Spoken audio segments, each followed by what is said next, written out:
नेपाल भारत से लगा हुआ है general, sorry for this continuous trouble, लेकिन लोग सुनना चाह रहे हैं, लोग समझना चाह रहे हैं। आजकल सोशल मीडिया पे तो जिसका जो मन आता है जनरल वो डाल देता है। कोई कह रहा है भारत करा रहा है, कोई कह रहा है शी जिनपिंग करा रहा है, कोई कह रहा है ट्रंप करा रहा है। General what is happening? General GD Bakshi 60-40। देखिए ऐश्वर्या, मैं बड़ी देर से कह रहा हूं कि नेपाल में आक्रोश बढ़ता जा रहा है। ये जो ओली हैं, कम्युनिस्ट हैं, एथीइस्ट हैं, इनसे करप्ट सरकार हमने वहां देखी नहीं। नॉर्मली एक प्रजातंत्र में आपकी ऑपोजिशन होती है जो पुश बैक करती है, जो लोगों की ग्रीवेंसेस पहुंचाती है, एयर करती है। नेपाल में ऑपोजिशन भी डिफंक्ट होके बैठी है, वो नॉर्मली कोएलिशन गवर्नमेंट बना लेते हैं, एक दूसरे की पीठ थपथपाते हैं, और ओली साहब और उनकी पार्टी जिस तरह से पैसे कमा रही है, ठीक है, और जो यूथ है नेपाल का वो बड़ी देर से मार्जिनलाइज्ड फील कर रहा है। देखिए कुछ महीने पहले, बारिशों के पहले, वहां पे राजा साहब को वापस लाओ, राजा लाओ, देश बचाओ, एक वहां पे बड़ी मूवमेंट चली थी। फिर उन्होंने कहा साहब बारिश बहुत बढ़ गई है, बारिश के बाद हम फिर दोबारा इसको जारी करेंगे। एकदम से साहब यहाँ पे बवाल मच गया है, ठीक है। और बवाल मचने का मैं आपको रीजन बता दूं, ये गरीब देश है, किसी बेचारे जो लोगों को नौकरियां नहीं मिल रही, वो देश छोड़ छोड़ के ओमान, मस्काट, बहरीन जा रहे हैं, ठीक है साहब। और जो उनके रिश्तेदार बाहर जाते हैं, सस्ता तरीका कॉल करने का क्या है? अरे व्हाट्सएप है, फेसबुक पे मैसेजेस हैं। Please understand this, not that the people of Nepal are very addicted to the Facebook, ठीक है। वो उनका सस्ता तरीका है लॉन्ग डिस्टेंस कॉल करने का, इंटरनेशनल कॉल करने का। वो जब बंद किया तो बवाल मच गया है। ज्यादातर पैसे कमा के बाहर से वापस आ रहे हैं। मैं अभी गया था साहब, क्या कहते हैं, Dubai.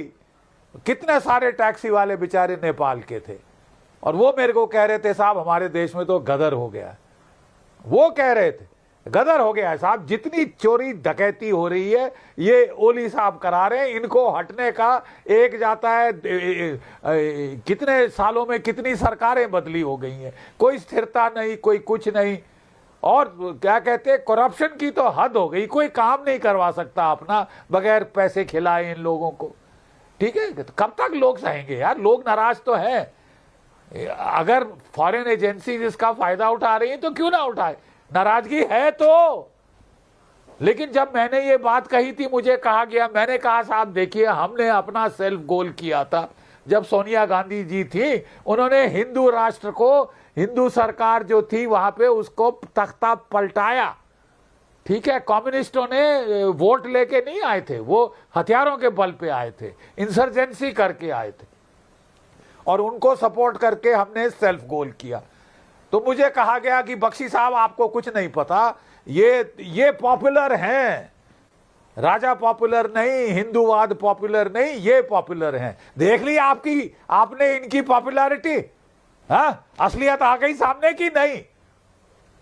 Look, the people of Nepal are fed up, they have no option, they don't know where to go, ठीक है। और हम कह रहे हैं कि ओली बड़ा अच्छा है, ओली ने जाए तो प्रचंड को ले आओ साहब, कम्युनिस्टों को रखो, हिंदू राष्ट्र ना बनने दो।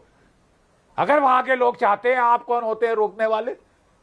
आप कौन होते हैं रोकने वाले? अगर वहां के लोग, sole Hindu kingdom in the world, आपने बड़ी एथीस्ट कम्युनिस्ट सरकार, चीन की चहेती सरकार लगाई, बड़े खुश हो रहे थे, और फिर कह रहे थे जाने मत दो, जाने मत दो, जाने मत दो। अरे साहब, this is a unpopular bloody government जी। और अब तो ये जेनोसाइड कर रही है अपने लोगों के खिलाफ। ये तो जलियांवाला बाग कर रही है शरेआम। 18 लोग मारे जा चुके हैं, 100 से ज्यादा घायल हुए हैं।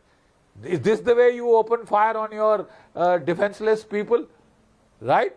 ये फिर अगर अमेरिका इसमें ना कूदे तो आप क्या कहना चाहिए? आप क्यों नहीं कूदे? आपने क्यों नहीं इसको समझा ग्राउंड सिचुएशन को?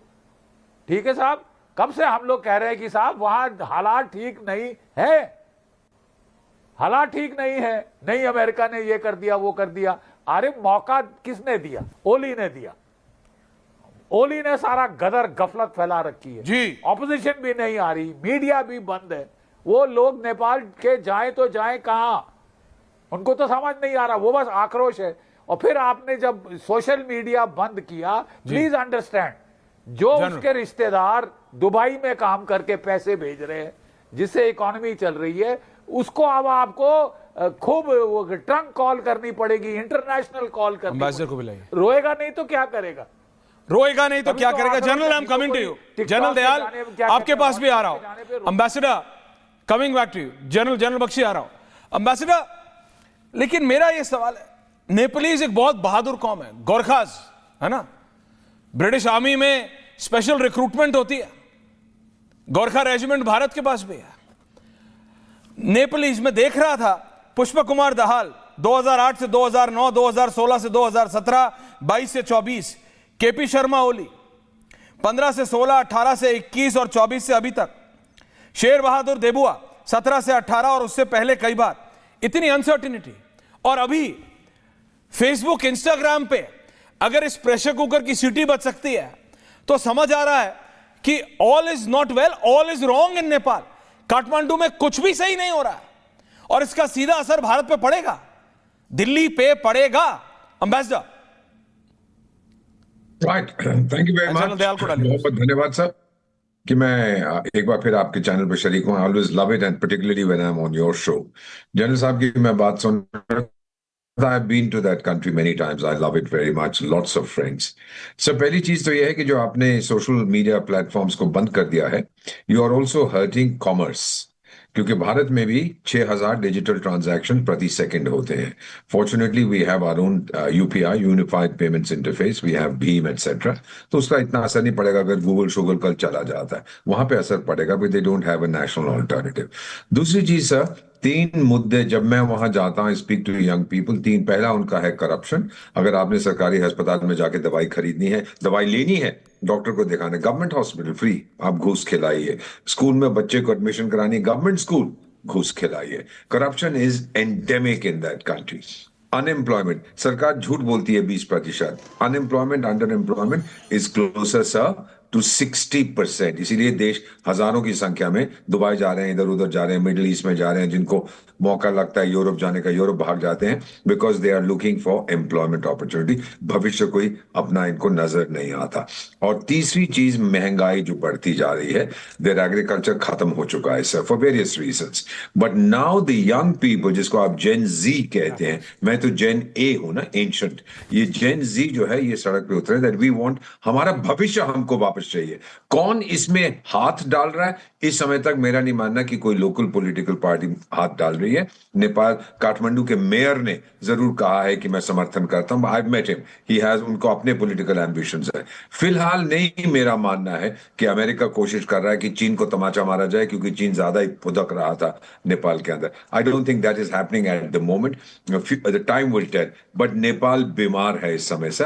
1995-96 से लेकर 10 साल तक ये माओइस्ट इंसर्जेंसी में कितने हजार लोग वहां पे मर गए थे, देश को बहुत नुकसान हुआ था। I think we are heading to that again, unless ये सरकार, अगर केपी ओली साहब को, जिनकी एक किडनी ट्रांसप्लांट भी हुआ था भारत में, अगर उनको अपने देश से मोहब्बत है सर, मेरा मानना, again if he is listening to me, mister prime minister, we love you, लेकिन आप जरा सरकार छोड़ के चले जाइए, फॉर्म एन इंटरिम गवर्नमेंट और इलेक्शंस होने दीजिएगा। Otherwise you will become Bangladesh 2.0 or something. वहां पे there will be total chaos, जैसा मैं बांग्लादेश में देखे। सर, मैंने अपने करियर में बहुत बार देखा है, सूडान में देखा है, मैंने जिम्बाब्वे में देखा है, मैंने श्रीलंका में देखा है, जहां जहां wherever I've observed closely, youth tsunami को कोई रोक नहीं पाता। लोग फायदा उठाएंगे, लेकिन इस समय sir there is a lot of enthusiasm, बहुत एक्साइटमेंट है लोगों में कि we want to reclaim our future.